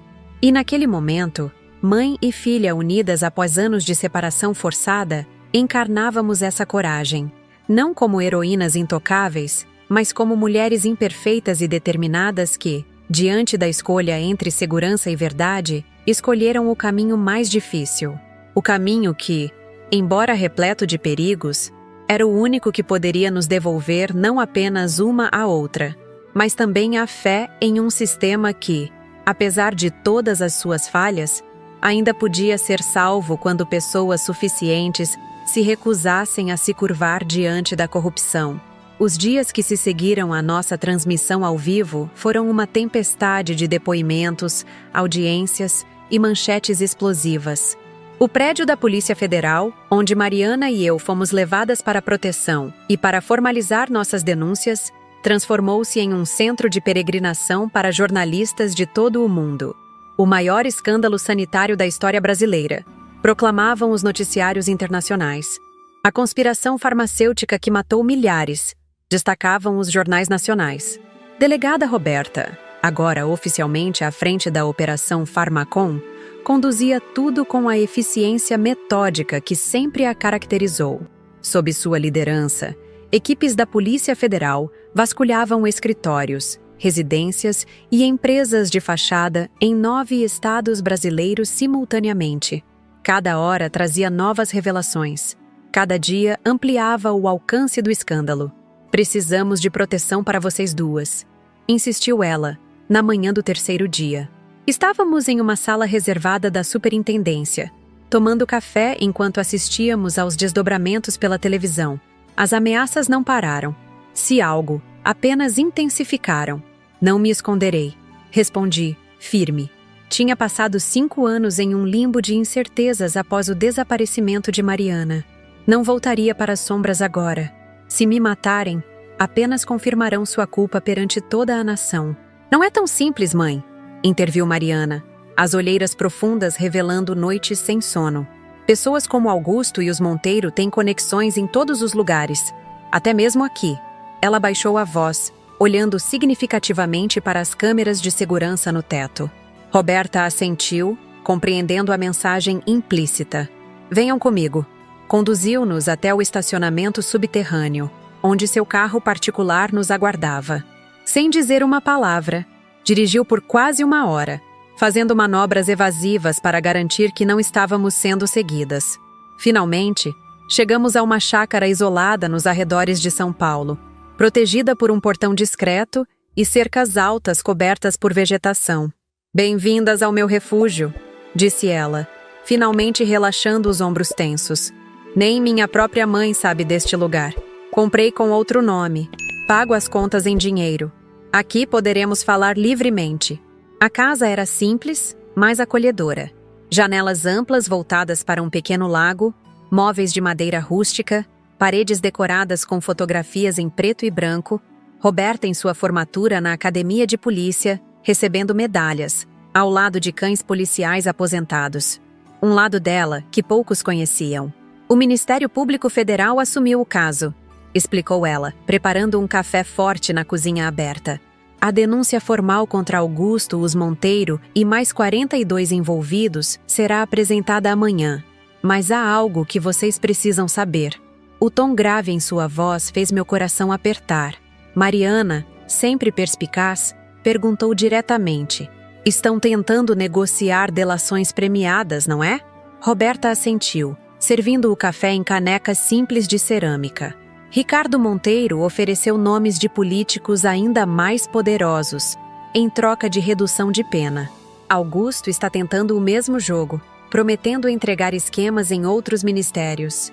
A raiva subiu como bile em minha garganta. Depois de tudo que fizeram, depois de todas as vidas que custaram, vão conseguir acordos? Possivelmente, admitiu Roberta sem rodeios. O sistema é assim. Você sabe melhor que ninguém, Vitória. Às vezes, para pegar os peixes maiores, deixamos os médios escaparem com penas mais leves. Levantei-me, incapaz de conter a indignação. 30 anos como juíza me ensinaram os meandros da justiça negociada, suas vantagens pragmáticas. Mas agora, como vítima, como amiga de Dona Zélia, como mãe de uma filha que sacrificou 5 anos de sua vida para expor a verdade, a lógica fria do sistema me parecia insuportável. Há algo mais, continuou Roberta, trocando olhares com Mariana. Algo que não podíamos discutir nas dependências oficiais. Mariana abriu seu notebook, digitando rapidamente. Lembra que mencionei outros cientistas que se recusaram a compactuar com o esquema? Formamos uma rede. Uma rede que vai muito além de simplesmente expor fraudes. Na tela, surgiram planilhas, fórmulas químicas, relatórios técnicos que, com meu conhecimento limitado de ciências, eu mal compreendia. O que estou vendo? Perguntei tentando decifrar aqueles códigos. A verdadeira fórmula dos medicamentos, explicou Mariana. Durante anos, enquanto coletávamos provas da adulteração, também recriamos as fórmulas originais. E mais que isso, as aperfeiçoamos. Roberta tomou um gole de café, observando minha reação. Sua filha e seus colegas não são apenas denunciantes, Vitória. São cientistas brilhantes que, trabalhando nas sombras, desenvolveram versões mais eficazes e de menor custo para medicamentos essenciais. A magnitude do que estava sendo revelado me atingiu em ondas. Não se tratava apenas de expor criminosos, mas de oferecer uma alternativa real ao sistema corrupto que eles construíram. Temos parcerias com laboratórios públicos universitários, continuou Mariana, um brilho de orgulho em seus olhos cansados. Assim que a poeira baixar, assim que os processos avançarem o suficiente para não sermos bloqueados por liminares, lançaremos essas fórmulas. Medicamentos para câncer, HIV, doenças raras, todos produzidos a custo muito inferior e com eficácia comprovada em testes clandestinos. Testes clandestinos? Repeti, preocupada com as implicações éticas. Mariana sorriu, compreendendo minha apreensão. Éticos, mãe. Todos os pacientes eram voluntários informados. Médicos honestos que descobriram o esquema e nos procuraram, oferecendo acompanhar pacientes terminais que optaram por tentar nossos medicamentos experimentais quando os oficiais falharam. E os resultados foram impressionantes. Roberta abriu uma pasta, mostrando-me fotografias. Pessoas em leitos de hospital, visivelmente doentes, ao lado de imagens posteriores das mesmas pessoas, recuperadas, sorridentes. Datas e medições meticulosas acompanhavam cada caso. 67% de remissão em casos de leucemia considerados terminais, explicou ela. 92% de estabilização em pacientes de HIV avançado. Enquanto a biosintética lucrava com medicamentos diluídos, sua filha e seus colegas revolucionavam tratamentos em laboratórios improvisados. Lágrimas silenciosas escorriam pelo meu rosto. Todo esse tempo, enquanto eu sofria com a ausência inexplicada de Mariana, ela não apenas lutava contra um sistema corrupto, estava criando um novo. Por que não me contou? Perguntei, segurando suas mãos sobre a mesa. Porque eu não podia arriscar, respondeu ela, a voz embargada. Quanto menos você soubesse, mais segura estaria. E também... hesitou. Não tinha certeza se você acreditaria. Depois daquela última noite, quando você escolheu o lado de Augusto, a culpa me atravessou como uma lâmina. Eu deveria ter confiado em você. Deveria ter escutado. Isso não importa mais, interveio Roberta, pragmática como sempre. O que importa é o que faremos agora. Porque enquanto vocês duas se emocionam, os advogados de Augusto e dos Monteiro estão trabalhando incansavelmente para minimizar os danos. Ela estava certa, claro. Sentimentalismos não impediriam que os culpados escapassem por brechas legais. Precisávamos de uma estratégia. O julgamento será um circo midiático, continuei, secando as lágrimas e recompondo a postura de magistrada que incorporei por décadas. Eles tentarão desacreditar as provas, atacar nossa credibilidade, arrastar o processo por anos até que o público perca o interesse. Exatamente, concordou Roberta. Por isso, a opinião pública é nossa arma mais poderosa agora. Enquanto a indignação estiver alta, os políticos não ousarão interferir abertamente. Os juízes pensarão 2 vezes antes de aceitar propinas para arquivar o caso.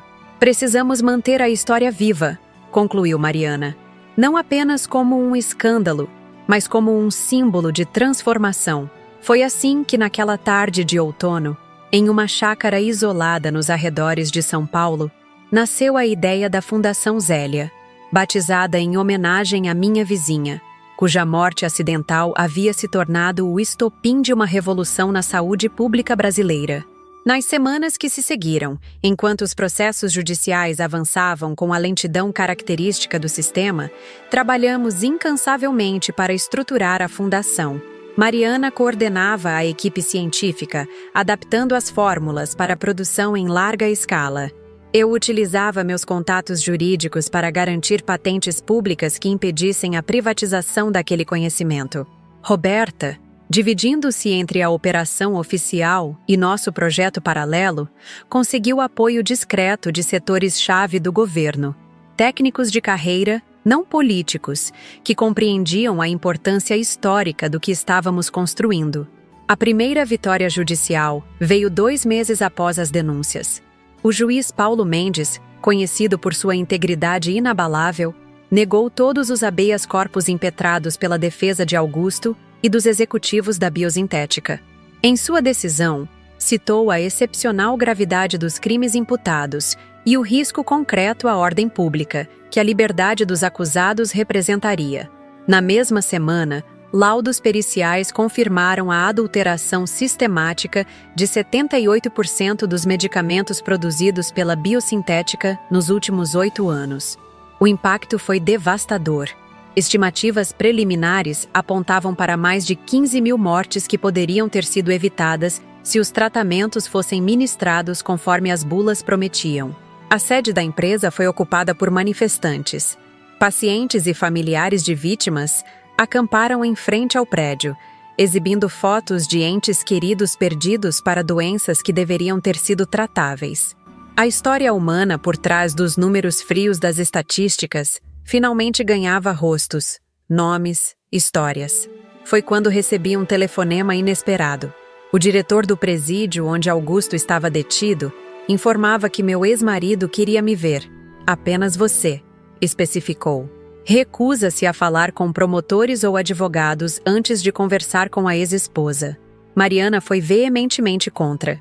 É uma armadilha, insistiu. Ele vai tentar manipulá-la, como sempre fez. Mas algo dentro de mim precisava desse encerramento. Precisava olhar nos olhos do homem que traiu não apenas a mim e a filha que ajudou a criar, mas a toda uma nação que confiou em suas promessas políticas de melhorar a saúde pública. A penitenciária federal onde Augusto aguardava julgamento era um complexo imponente e frio nos arredores de Brasília. Acompanhada por Roberta, que insistiu em estar presente ao menos até a sala de visitas, passei por 4 portões de segurança e inúmeros detectores de metal antes de finalmente vê-lo. Sentado à mesa de metal fixada ao chão, Augusto Mendonça parecia uma versão desbotada do homem que conheci. O terno impecável substituído pelo uniforme cinza da prisão, a postura altiva reduzida a ombros curvados, os cabelos grisalhos desalinhados, sem os cuidados habituais do barbeiro particular. Vitória! disse ele quando me sentei à sua frente. Sua voz, ao menos, mantinha o timbre grave e controlado de sempre. Obrigado por vir. Não vim por você, esclareci, mantendo o rosto impassível. Vim porque preciso entender. Ele assentiu, como se esperasse essa resposta. Sempre direta ao ponto. Uma das qualidades que admirei em você. Poupe-me da falsa nostalgia, Augusto. Por que quis me ver? Ele entrelaçou os dedos sobre a mesa, um gesto familiar que costumava fazer antes de apresentar argumentos complexos. Porque você é a única pessoa que talvez possa compreender como chegamos aqui. Não para me perdoar, sei que isso é impossível, mas para entender que não começou como um plano para matar pessoas. Não me interessa como começou, cortei. Interessam-me as 15.000 vidas que custou. 17.000, na verdade, corrigiu ele com a frieza técnica que sempre usava nos debates parlamentares. As estimativas oficiais estão subestimadas, e sei que cada uma dessas mortes está em minhas mãos, mesmo que indiretamente. Sua aparente honestidade me desconcertou. Esperava negativas, justificativas elaboradas, tentativas de minimizar sua responsabilidade, não esta confissão direta. Então veio me ver para limpar sua consciência? Lamento, mas não ofereço esse serviço. Um sorriso triste passou por seus lábios. Não, Vitória. Vim oferecer algo que talvez interesse mais a juíza que sempre existiu dentro de você. Nomes. Todos os nomes. A rede completa em 3 continentes. Meu coração acelerou, mas mantive a expressão neutra. O Ministério Público já ofereceu delação premiada. Por que não falou com eles? Porque não confio neles. O sistema que ajudei a corromper continua lá, Vitória. Alguns dos nomes que tenho fariam tremer as estruturas da República.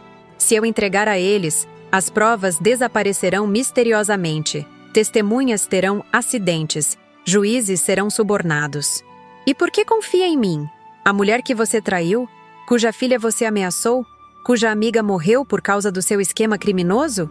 Augusto olhou diretamente em meus olhos. Aquele olhar penetrante que um dia me conquistou, décadas atrás. Porque você é incorruptível. Sempre foi. Era o que mais admirava e temia em você. Mantive-me em silêncio, esperando que continuasse. Tenho um caderno, prosseguiu ele, baixando a voz. Guardado em um lugar que só você conhece. Um lugar que compartilhamos, onde juramos amor eterno. Antes de tudo dar errado.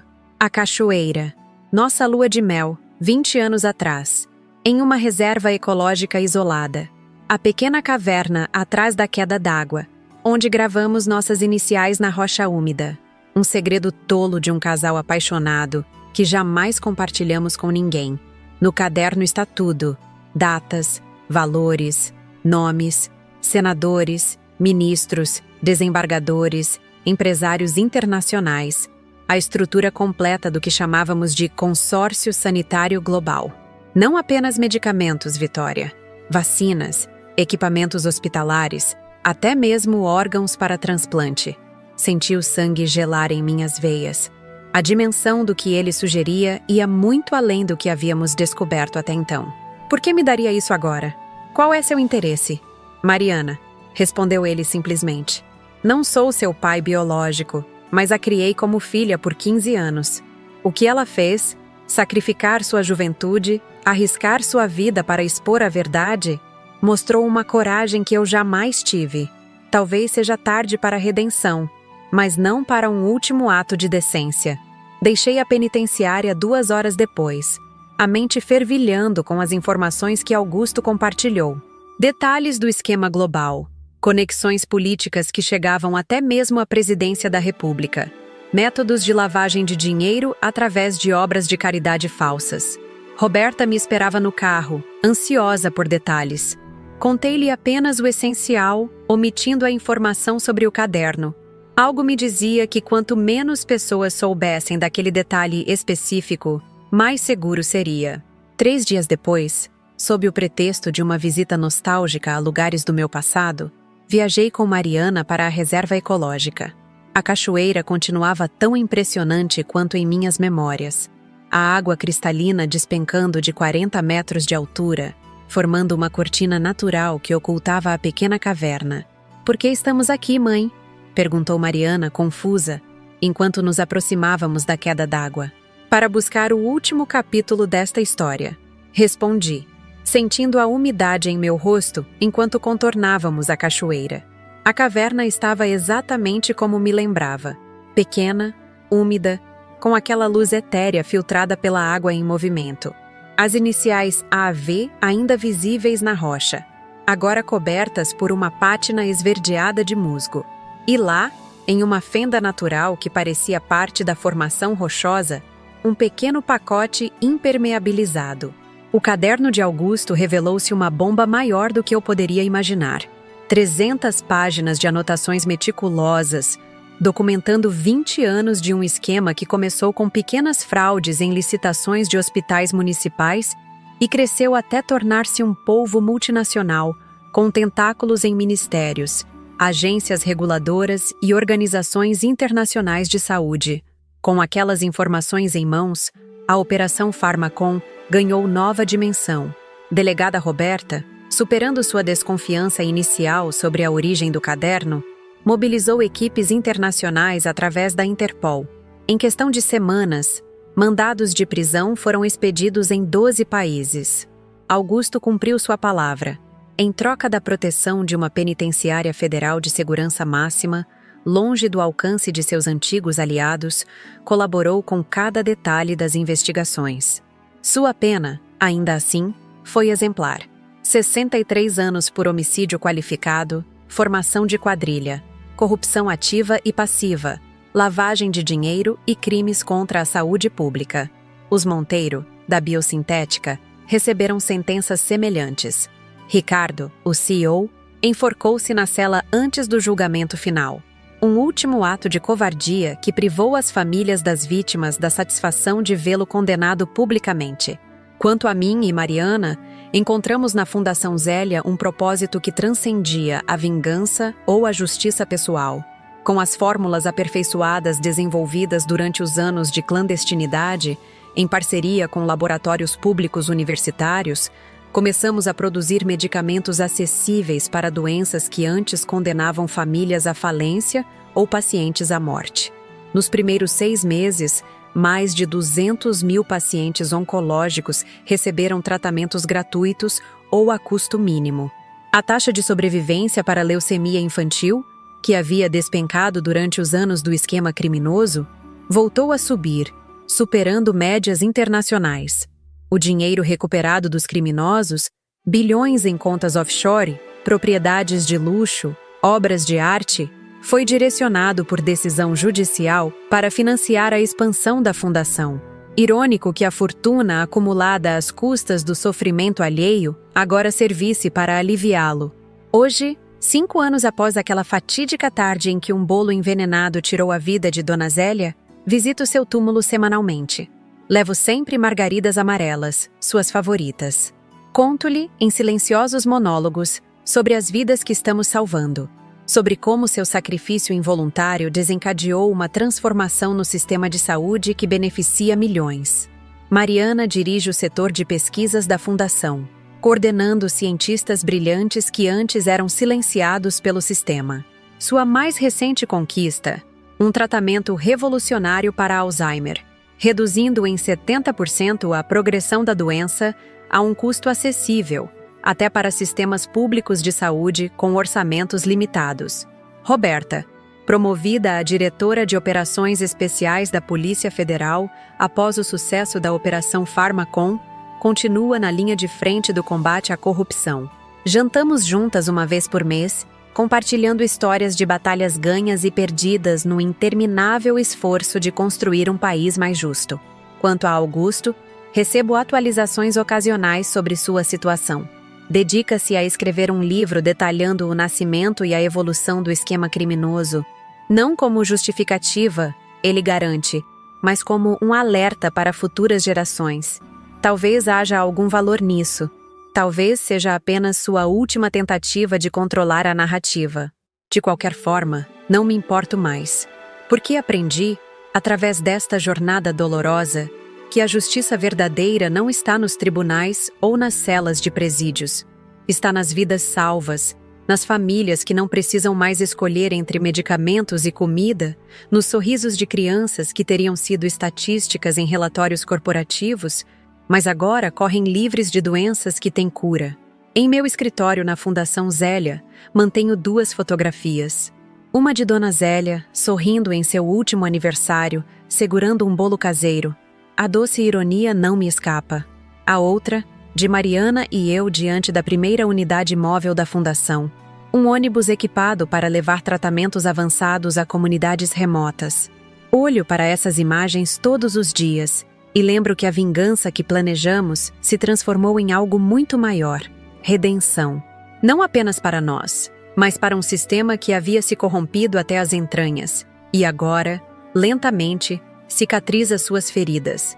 E se há uma lição que carrego comigo, é a de que o veneno e o remédio às vezes vêm do mesmo lugar.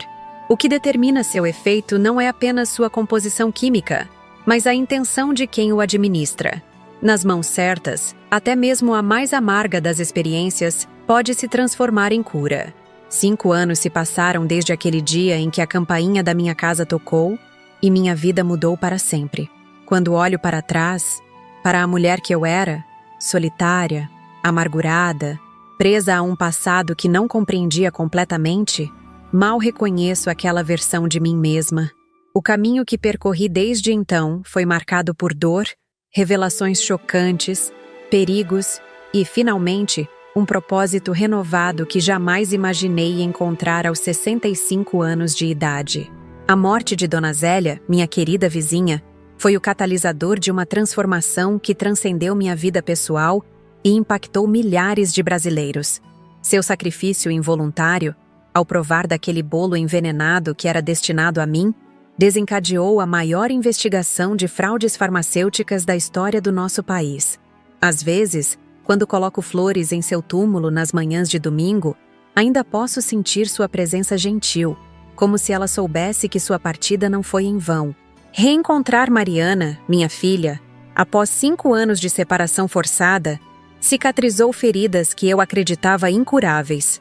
Descobrir a verdade por trás de seu desaparecimento, sua luta solitária contra um sistema corrupto que adulterava medicamentos vitais, sua coragem ao enfrentar ameaças constantes, incluindo de seu próprio padrasto, me ensinou que o heroísmo verdadeiro raramente vem com capas ou reconhecimento público. Muitas vezes, surge nos corredores silenciosos de laboratórios clandestinos, nas noites sem sono de quem se recusa a ser cúmplice da injustiça. A Operação Pharmacon revelou as entranhas podres de um sistema que lucrava com o sofrimento alheio. Lembro-me vividamente do momento em que transmitimos ao vivo as provas para todo o Brasil, quando câmeras capturaram em tempo real o desespero dos criminosos percebendo que seu império desmoronava. A invasão armada ao estúdio, os tiros, o medo, tudo ainda ressoa em meus pesadelos ocasionais. Mas também carrego a memória da vitória, as algemas nos pulsos daqueles que se acreditavam intocáveis. A incredulidade em seus rostos quando perceberam que 2 mulheres haviam derrubado seu castelo de cartas. O caderno secreto de Augusto, escondido na caverna atrás da cachoeira, onde um dia juramos amor eterno, expandiu o alcance da investigação para dimensões internacionais. Descobrimos que o esquema da biosintética era apenas um tentáculo de um polvo muito maior, com conexões em 12 países e ramificações que alcançavam até mesmo organizações internacionais de saúde. Cada página daquele caderno representava vidas que poderiam ter sido salvas, pacientes que receberam água colorida em vez dos medicamentos que precisavam desesperadamente. A Fundação Zélia nasceu das cinzas desse escândalo, transformando a indignação em ação concreta.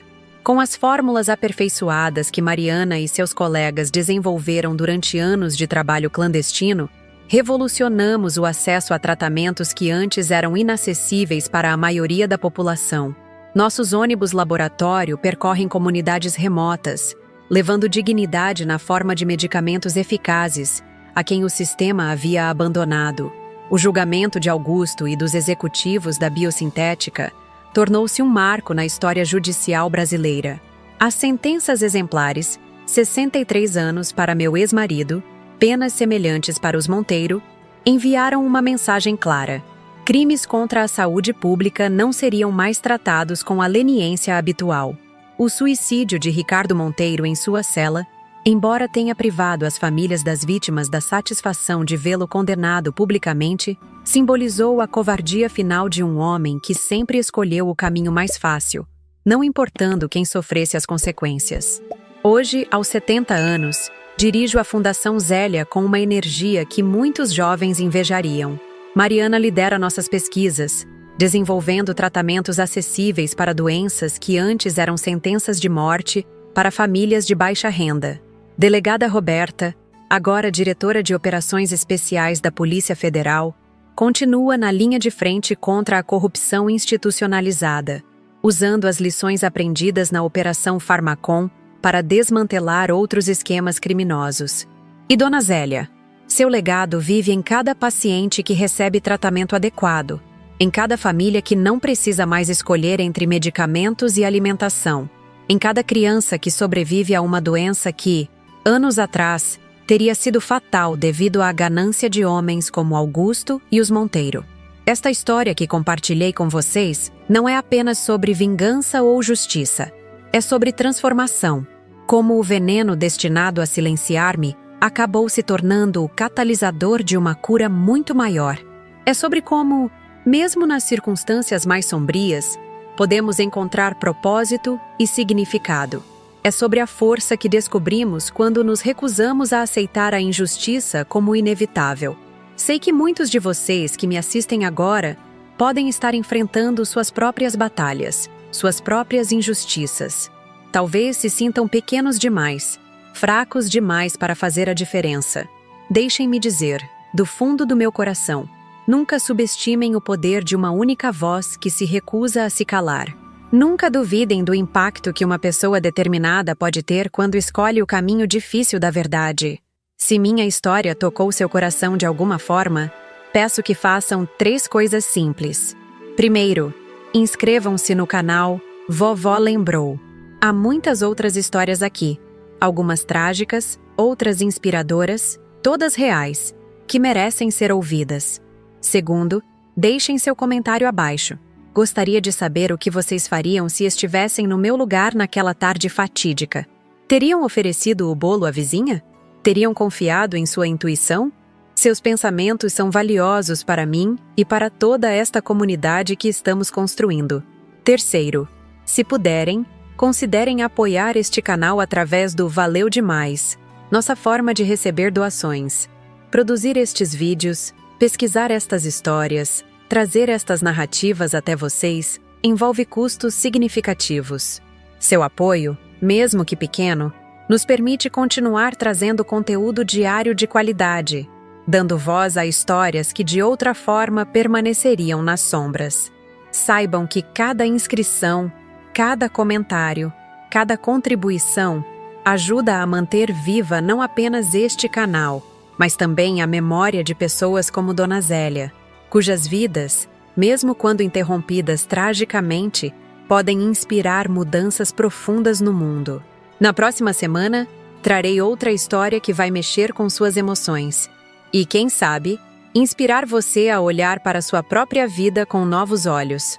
Até lá, lembrem-se sempre, às vezes, são as experiências mais amargas que nos conduzem às transformações mais doces. Como descobri naquela tarde de quinta-feira, quando um simples bolo revelou-se o primeiro capítulo de uma história que ainda continua a ser escrita, através das vidas que salvamos todos os dias na Fundação Zélia. Muito obrigada por me ouvirem, por me acompanharem nesta jornada. Espero sinceramente que algo do que compartilhei hoje ressoe em seus corações e talvez inspire vocês a nunca se resignarem diante da injustiça, por mais poderosos que pareçam seus perpetradores. Como aprendi da maneira mais difícil, a verdade sempre encontra um caminho para vir à tona. E quando isso acontece, nem mesmo os mais poderosos podem contê-la. Até o próximo vídeo. Não se esqueçam de se inscrever, comentar e, se possível, contribuir com o Valeu Demais. Cada gesto de apoio me permite continuar trazendo histórias como esta para vocês diariamente. Afinal, cada história não contada é uma lição perdida. E acredito que temos muito a aprender uns com os outros.